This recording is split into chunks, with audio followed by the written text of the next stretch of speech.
Wa Sunana alaikum Salisu salam. Yusuf. Ni ɗan kasuwa ne a Dutsen Alhaji. To ranar 19 ga watan Januwari, wasu bayan Allah suka zo shaguna su biyu. Da suka zo suka ce suna son shinkafa. Muka yi ciniki muka shirya. Sai suka ɗauko ATM ɗinsu suka bani na FCMB. Suka bani shi nisa a cikin mashin ɗina na Money Point. Da nisa suka sa pin ɗinsu nisa kuɗi na ba suka sa pin sai ya yi decline. Da ya yi decline sai suka ce ya yi masu rufe kuɗinsu an cire masu kuɗi daga account ɗinsu. Sai na ce to ni ba kuɗi ba a cikin Money Point ɗina ba. Sai ne nuna masu cewa ga faifa na cire masu receipt ɗinsu na basu. Da suka ce to a yi masu report a kamfani sai su dawo masu da kuɗinsu. To da aka yi masu report sai suka ce to bari su je su dawo.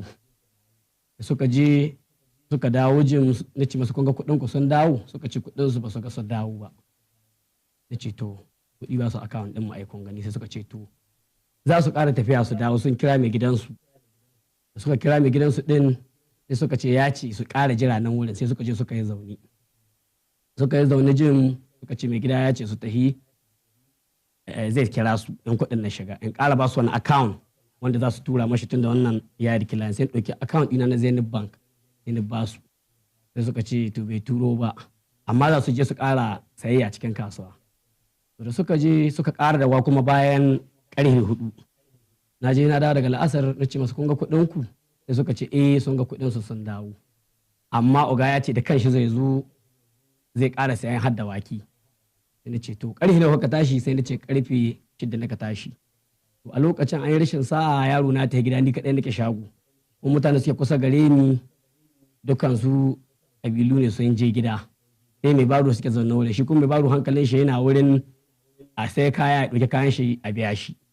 To lokacin da suka zo sai suka ce in shiga ciki shago ba su son wannan wake na waje na cike suka so.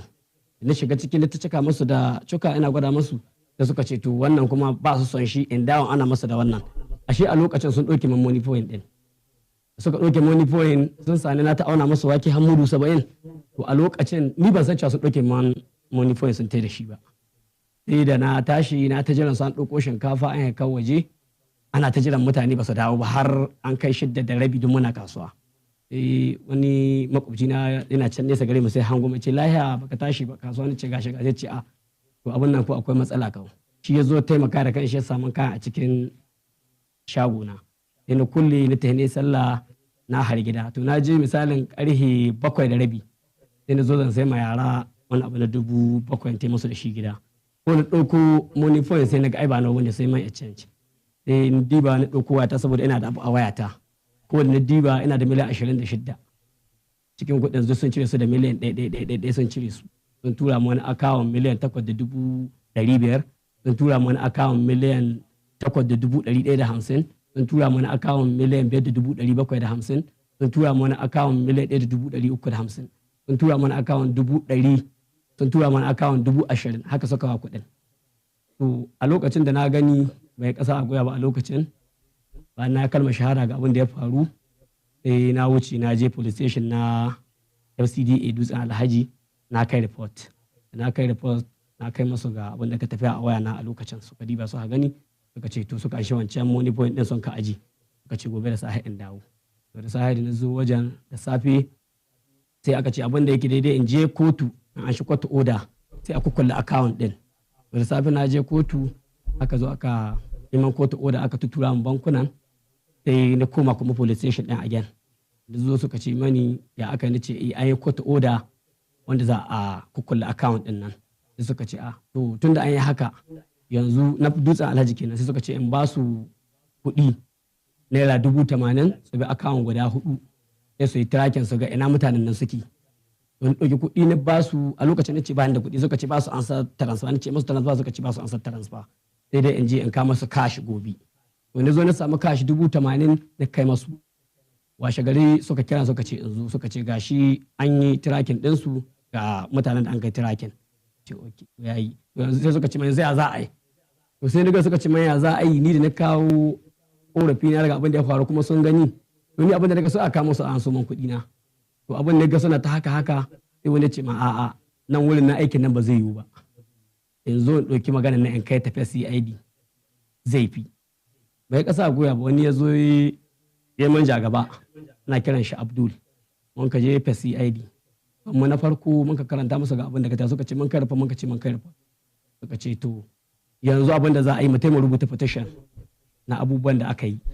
Muka zo aka rubuta, ya rubuta mana petition mu kawo. Da mu kawo musu petition suka ce to yanzu an approve za su kira mu. Da an kai approve suka kira mu suka ce an approve. Farko suka ce za a ba su 150,000. Ya ce to ai ni a halin da nake cike yanzu ba ni da kuɗi, a halin da nake cike taimako ne ka nema. Suka ce to ai aikin ba a yi ne haka. Kaga ga manka ta na ta roƙonsu aka kai 80,000. Aka kai 80,000 suka ce ba su ansa transfer, a je a kawo musu cash. Sai aka je aka cire kuɗi bayan FCID din akwai wani wuri da aka faka din nan, sai muka kawo musu 80,000 a ran nan. Suka ce to in za su fara aiki za su kira mu. Lokacin da suka ce za su fara yin aiki sai suka kira mu. Muka zo suka ce yanzu za a fara aiki, amma kuɗin da za a ba da za a je a yi court order a yi tracking din mutanen nan a kamo su, zan biya zan biya miliyan 1. Sai na ce a'a da Allah ku musulmai ne yan uwana, don Allah ku taimake ni a yanayin da nake ciki, ba ni da miliyan 1 da zan baku, amma da Allah ku yi haƙuri zan sayar da zai ko wurin dan uwana za a ri 500,000 in baku. Sai suka ce a'a, shi IPO din ana kiran shi Ashar Muhammad. Sai ya ce a'a, tunda mai gidan shi bai san da haka sai ya ji ya shawarci mai gidan shi. Sai zo iske mai gidan shi ESP Ali. ESP Ali sai ya ce to tunda na roƙa na ce a raga man haka ko a shi kuɗin. Sai ya ce to ni kan yanzu waɗannan ba ni da cash, don wanda ya turo man shi ne koma gihi ni kira sai aka turo man 500,000. Aka tura man 500,000 sai na ce to gashi yanzu an turo kuɗin. Sai suka ce to ga account number wanda zan tura 500,000. Tun daga da na biya waɗannan kuɗi 500,000 a ranar 27 na watan Januwari, kullum ina zo a ce zo gobe in zo. Aka zo aka bi waɗannan mutane wanda an ka sayar da mota, wanda an ka sai mota wurin shi miliyan 8,150. Aka je aka kamo shi. Aka je aka kamo wanda an ka tura ma miliyan 8,500. Suka ce an kamo shi. Ya ce to. Suka je suka kama wanda an ka tura ma miliyan 5,750 shi ma. Da suka zo suka kamo su nan suka ce gudan ba a kamo shi ba, don suna sai da mai ne a Salbas can kawo ce DD. Akwai wani gidan mai akira Salbas nan suka sai da mai, suka zo mutanen sun ka ba su cash din, wanda ya bada miliyan 1,350, wanda ya bada miliyan 5,750. Da aka je aka kamo su aka kira ni da zo, inda mun ka zo aka ce an tura musu, suka ce lalle an tura musu kuɗi. To aka yi suka tambaye suka ce wai zuwan da sun kai cewa suka yi akwai ranta abin da suka ce wai mutum da cewa yana son cash a yi mashi, yana an bashi kwangila. To da aka tambaye su aka kai karshen tambayar sai aka ce mu je wajen oga gaba ɗaya. Mun ka je wajen oga ce ai ya sayar da sun sayar da aka yi. To a wannan lokaci sai aka tsare su, da an ka tsare su ban sayar da an kai ba. Sai daga ba aka sake ranar kira sai suka ce in taho an belo waɗannan mutane, amma an sa rana za mu zo wani wata mandi na manci ranar saboda lokacin kai na da zafi. To da mun ka zo sai an ka ce yanzu ya za a yi, bayan shi uga magana ce to ai abinda za a yi su biya kuɗin.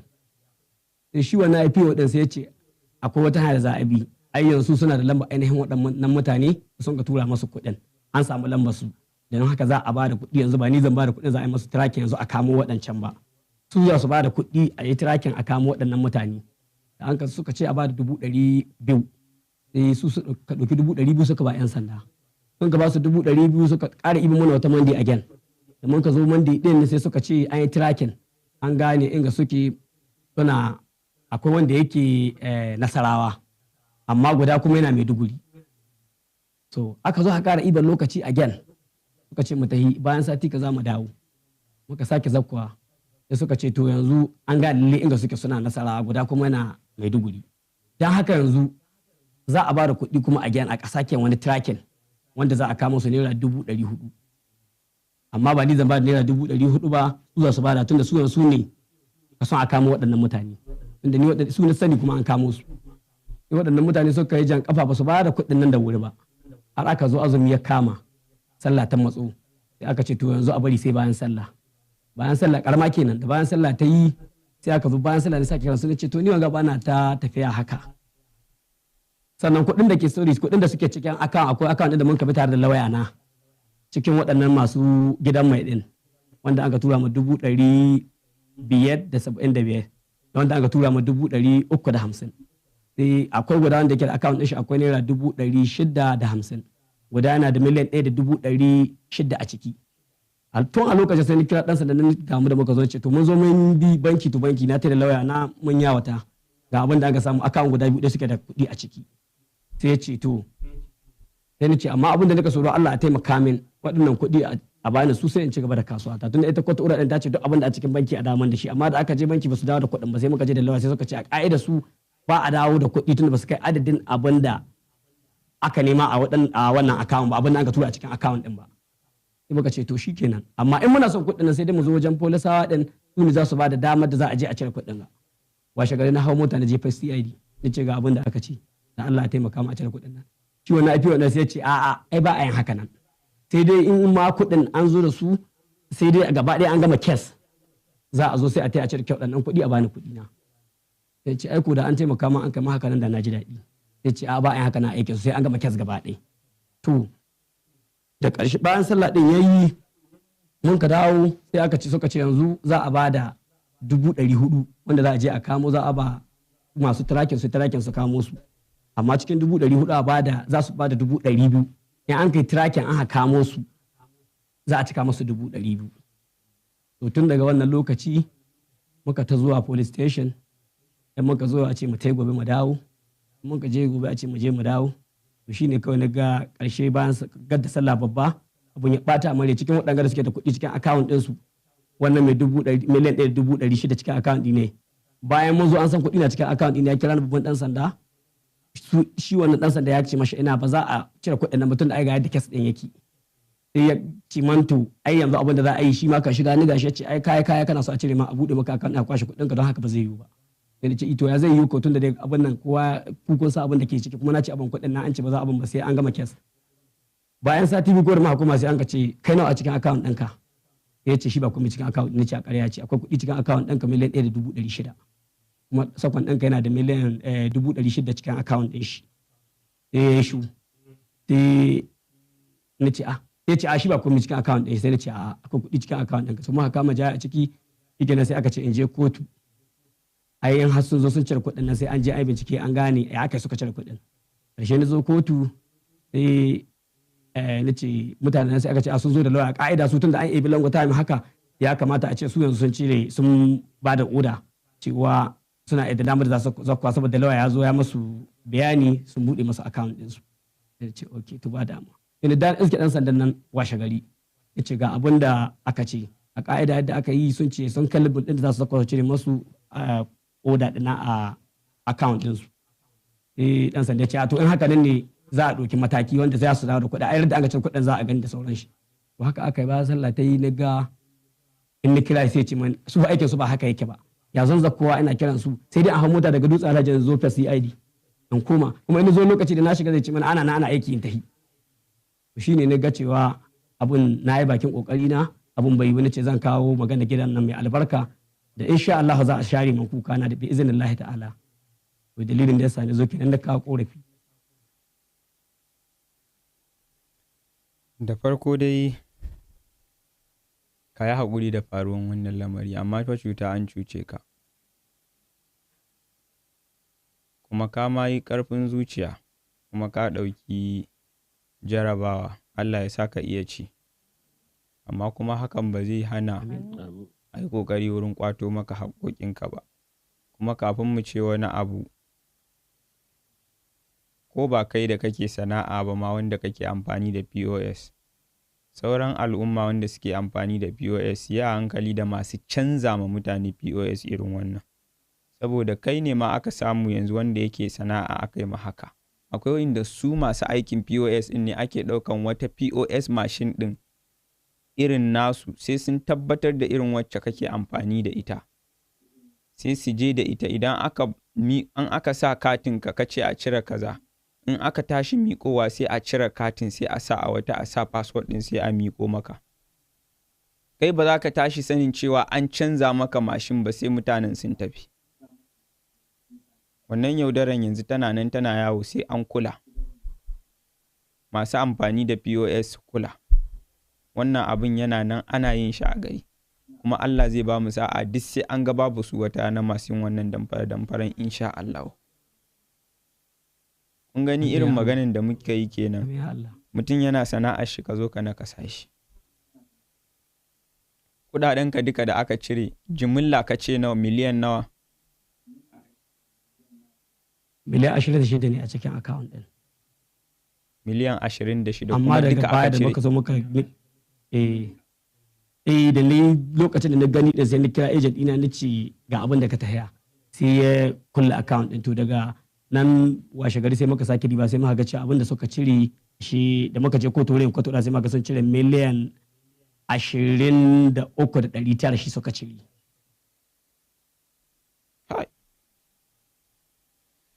Nawa ka kashe a wurin hukumar 'yan sanda?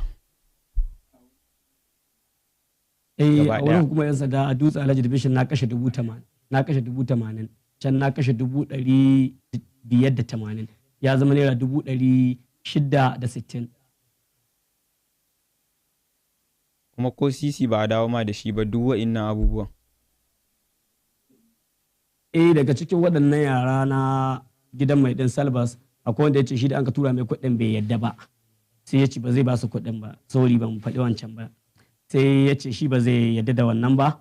Suka zo aka ta neman shi aka zo aka kai tracking ɗin sai suka kamo su 'yan sanda. Sai ya zo farko sai ya ba su naira 490. To dai ba su 490 tun a lokacin na ce su bani kuɗin, ba su bani kuɗin ba. Sai da aka zo bayan sallah babba, yana zo bayan sallah kalma kusan sallah babba bai wuce kwana 5 ba a yi sallah babba. Yana da ni ƙara matsa masu lokacin mun zo mun iske oga ɗin a da muka zo wurin shi IPO ɗin. Sai IPO ɗin ya zo da mu wajen shi DSP. Shi kuma DSP sai ɗauke mu zuwa ogan, to ni ban san matsayin shi amma dai shi ne oga gaba ɗaya wajen a wannan department ɗin. To da muka je sai ni tashi ni roƙe shi da ce don Allah ina buƙata a taimaka man wannan kuɗi da suke wurin shi a taimaka a bani waɗannan kuɗi. Sai shi Ali ɗin ya ce to tunda ya zama haka suna da sharaɗi. Sai ya ce to menene sharaɗin? Sai ya ce sai sun cire percentage ɗinsu. To shi kuma wancan an zo da shi ya zo shi Isa Audu ɗin wanda aka tura miliyan 1,350. Sai ya ce insha Allahu ni ina kokarin in ba kuɗin kai an ka buɗe maka account ɗin nan. Sai ya ce to ba da matun da ka ce haka kai matsayinka na musulmi ya kamata kai ma ka tausaya min a halin da nake ciki. Sai muka je can wajen ya ce an buɗe mai account za ya bada kuɗin. Sai muka dawo wajen shi Ali sai Ali ce yana da sharaɗi. Yanzu idan za a damar da kuɗi naira miliyan 1,350 za su cire charges naira